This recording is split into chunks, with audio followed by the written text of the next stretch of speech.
Saudara Partai Nasdem Legowo menerima hasil rekapitulasi perolehan suara pemilihan presiden atau Pilpres 2024 oleh Komisi Pemilihan Umum Republik Indonesia pada Rabu 20 Maret 2024 kemarin. Sikap Nasdem ini sangat berbeda dengan pasangan calon presiden dan wakil presiden yang diusung Nasdem, Anies Baswedan dan Muhaimin Iskandar, yang justru menggugat hasil Pilpres ke Mahkamah Konstitusi. Nasdem dan Anies Caimin bak tak sejalan lagi. Apakah perbedaan sikap ini menjadi sinyal kalau Partai Nasdem bakal gabung koalisi Prabowo? Pasca pengumuman rekapitulasi suara pemilu 2024, Presiden terpilih Prabowo Subianto bertemu dengan Ketua Umum Nasdem Surya Paloh pada Jumat siang. Kedatangan Prabowo Subianto di Nasdem Tower disambut langsung oleh Ketua Umum Partai Nasdem Surya Paloh dengan gelaran karpet merah. Keduanya tampil begitu harmonis.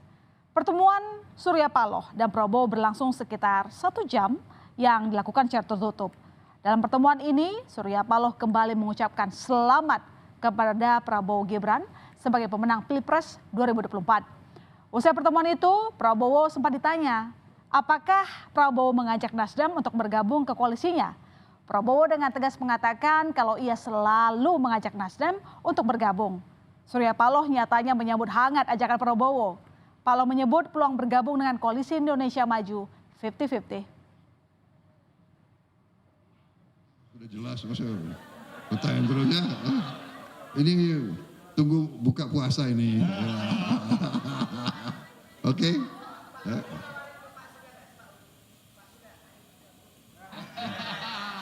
Saya selalu menawarin. Saya selalu mengajak. Benar nggak? Ya. Iya. Ya. Oke ya. Itu penghargaan Pak Prabowo aja. Pak Paloh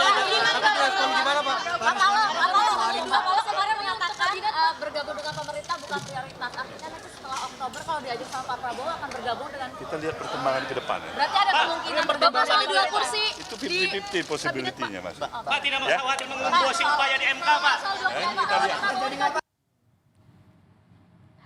Dan usai bertemu dengan Prabowo, beberapa jam kemudian Surya Paloh bertemu dengan Anies Baswedan. Yang jadi sorotan, adanya perlakuan Surya Paloh yang agak berbeda antara Prabowo dengan Anies.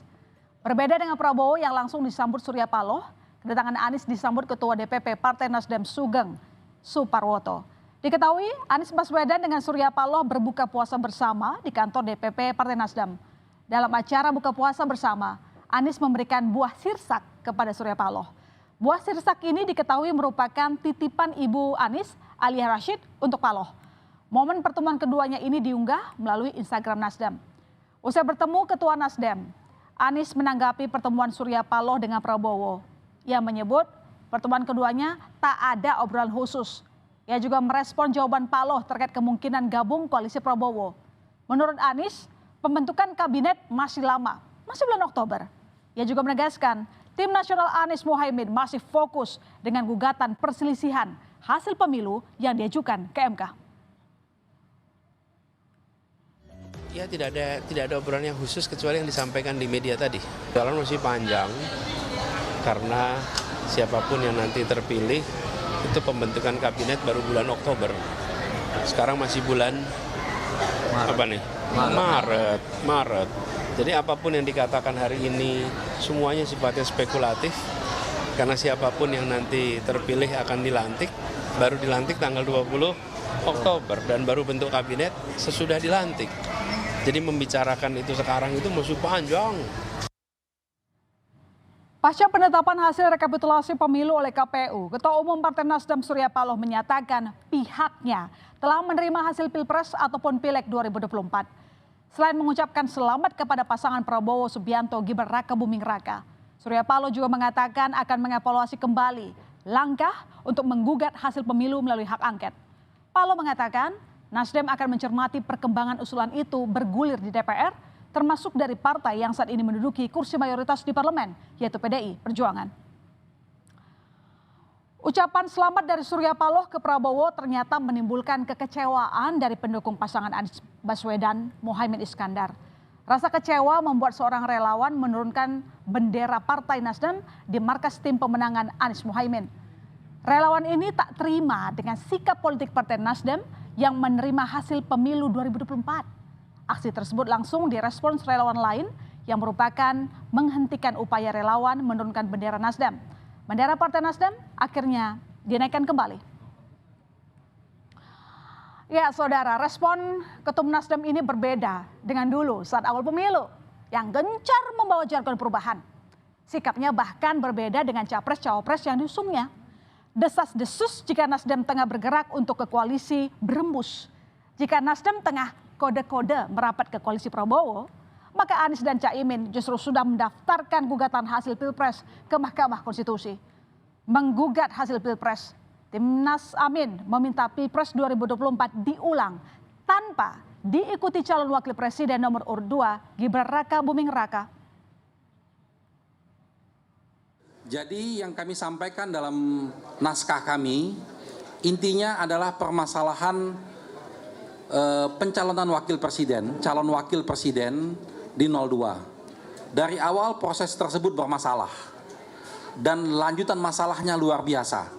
Karena kebetulan calon wakil presiden ini adalah anak seorang presiden sehingga membawa dampak yang begitu luar biasanya. Jadi seandainya nanti ini diterima sebagai satu argumen yang kuat oleh Mahkamah Konstitusi, tentunya kami mengharapkan dilakukan pemungutan suara ulang tanpa diikutin oleh calon wakil presiden 002 yang saat ini. Ya, TPN Ganjar Mahfud juga menolak keras hasil Pilpres 2024. TPN Ganjar Mahfud meminta MK mendiskualifikasi pasang Prabowo Gibran.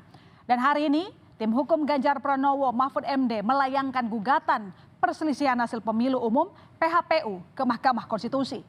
Adapun berkas gugatan yang diberikan sebanyak 151 halaman.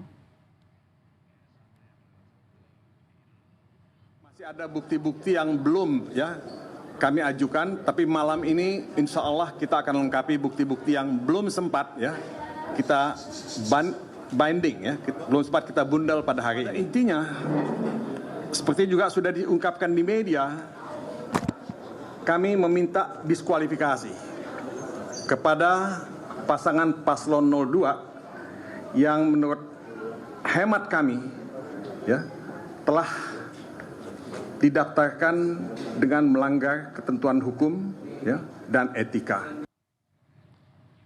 Pertemuan Presiden terpilih Prabowo Subianto dan Ketua Umum Partai Nasdem Surya Paloh sejalan dengan pernyataannya yang ingin merangkul semua unsur dan kekuatan saat menjadi presiden dan wakil presiden untuk seluruh rakyat Indonesia.